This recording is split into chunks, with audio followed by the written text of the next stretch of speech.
ഞാൻ വളരെ ആഗ്രഹിച്ച് ഒരു ഇലക്ട്രിക് വെഹിക്കിൾ വേണമെന്ന് കരുതിയിട്ട് ഈ സോഷ്യൽ മീഡിയയിലും ഫേസ്ബുക്കിലും ഒക്കെ പരസ്യം കണ്ടിട്ട് എൻ്റെ വൈഫിൻ്റെ പേരിൽ വാങ്ങിയൊരു വാഹനമാണിത്. വൈഫിൻ്റെ പേര് ധന്യ സുരേഷ് കുമാർ.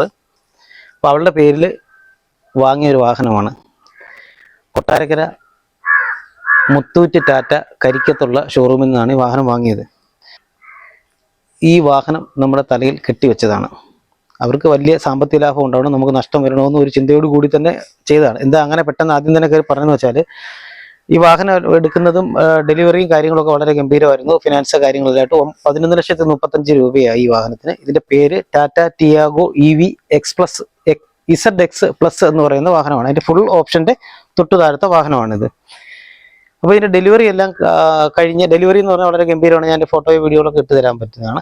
ആ ഡെലിവറി നല്ല ശരിയായ രീതിയിൽ ട്രിബണ കെട്ടി തുണിയൊക്കെ ഇട്ട് മാലയെല്ലാം ഇട്ടിട്ട് അവർ ആ തുണിയൊക്കെ മാറ്റുമ്പോഴേക്കാണ് മാലയെല്ലാം തെളിഞ്ഞു വരും. നല്ല നല്ല വൃത്തിയായിട്ട് ഷോറൂമിൽ തന്നെ കേക്കൊക്കെ മുറിച്ച് ഡെലിവറി കഴിഞ്ഞ് വന്ന വാഹനമാണ്. ഡെലിവറി എല്ലാം കഴിഞ്ഞ് വന്നിട്ട് ഇവിടെ വന്ന് എന്നാൽ മാല ഊരിയിട്ട് അമ്പലത്തിൽ കൊണ്ടുപോകും, മാല ഊരാന്ന് കരുതി ആ ദിവസം തന്നെ അന്നേരം തന്നെ ബോണറ്റ് തുറന്നു നോക്കി മാല ഊരാൻ നോക്കുമ്പോഴേക്കും ശരിക്കും നമ്മൾ അതിനകത്തോട്ട് നോക്കുമ്പോഴേക്കും ഒരു വല്ലാത്തൊരു മാനസികാവസ്ഥയായിപ്പോയി. മാനസികാവസ്ഥ എന്ന് പറഞ്ഞാൽ അകത്തോട്ട് നോക്കുമ്പോൾ കാണുന്നത് നമ്മൾ പുത്തുപുത്ത വണ്ടിയല്ലേ, അതും ഇത് ഇലക്ട്രിക് വെഹിക്കിളാണ്. ഞാനും ഒരു ഇലക്ട്രോണിക് സർവീസ് സെൻ്റർ നടന്ന ആൾ, ഇതിനെപ്പറ്റി കുറച്ച് കാര്യങ്ങൾ മനസ്സിലാവുന്ന ഒരാളുമാണ്. തുറന്ന് നോക്കുമ്പോഴേക്കും കംപ്ലീറ്റ് പാർട്സുകളും അലുമിനിയം ഇലക്ട്രോണിക്സ് മൊഡ്യൂള് സാധനങ്ങളും എല്ലാം ദ്രവിച്ചും ഈ ഇരുമ്പ് കൊണ്ടുണ്ടാക്കിയ പല ഭാഗങ്ങളെല്ലാം അതെല്ലാം തുരുമ്പും പിടിച്ച് കുറെ അപ്പുറത്തെ ചില സ്ഥലത്തൊക്കെ തുരുമ്പ് പിടിച്ച് പാർട്സുകൾ അടങ്ങും. അത്ര വികൃതമായ രീതിയിലാണ് ഈ വാഹനത്തിന്റെ ഉൾവശം ഇരിക്കുന്നു പറഞ്ഞാൽ.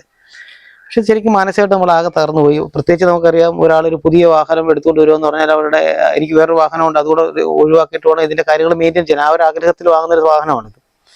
നമ്മൾ പഠിച്ച് മനസ്സിലാക്കണം ഈ ബാറ്ററിയുടെ സീരിയൽ നമ്പർ എങ്ങനെ എവിടെ നിന്ന് കണ്ടുപിടിക്കാൻ പറ്റും, ചേസ് നമ്പർ അല്ലെങ്കിൽ മോട്ടോർ നമ്പറുകൾ ഇതൊക്കെ നമുക്ക് തന്നത് തന്നെയാണ്. നമുക്ക് ഡെലിവറി തരുമ്പോഴും തന്നെ എന്നെ ഇവർ കാണിച്ച വാഹനം എന്ന് പറഞ്ഞാൽ ഇങ്ങനെ യാതൊരു പ്രശ്നമില്ലാത്ത വാഹനമായിരുന്നു. ഞാൻ എല്ലാം തുറന്ന് നോക്കി നല്ലോണം കണ്ട് മനസ്സിലാക്കി ഇഷ്ടപ്പെട്ട് ബോധ്യപ്പെട്ടിട്ടാണ് ഈ വാഹനം എടുക്കുന്നത് പറഞ്ഞത്.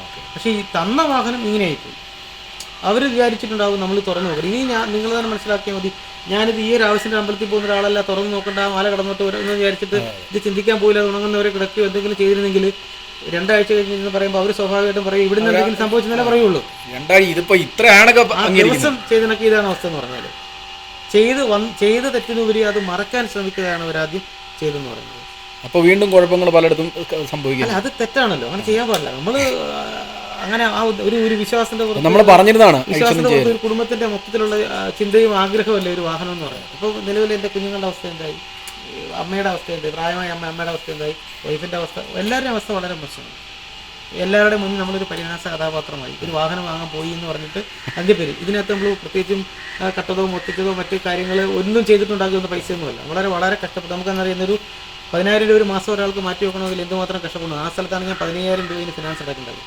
ഇപ്പോഴും 5 മാസമായി ഫിനാൻസ് അടച്ചുകൊണ്ടിരിക്കുന്നത്. ഫിനാൻസും മുടക്കില്ല. കാരണം ഇതിന്റെ പ്രമാണവും വീടിന്റെ സാധനങ്ങളും എല്ലാം കൊണ്ടുവച്ചിട്ടാണ് ഈ സാധനം എടുക്കുന്നത് പറഞ്ഞത്. അപ്പോൾ പിന്നെ അതിനകത്ത് ഫിനാൻസ് അടയ്ക്കാതിരിക്കാൻ പറ്റുള്ളൂ.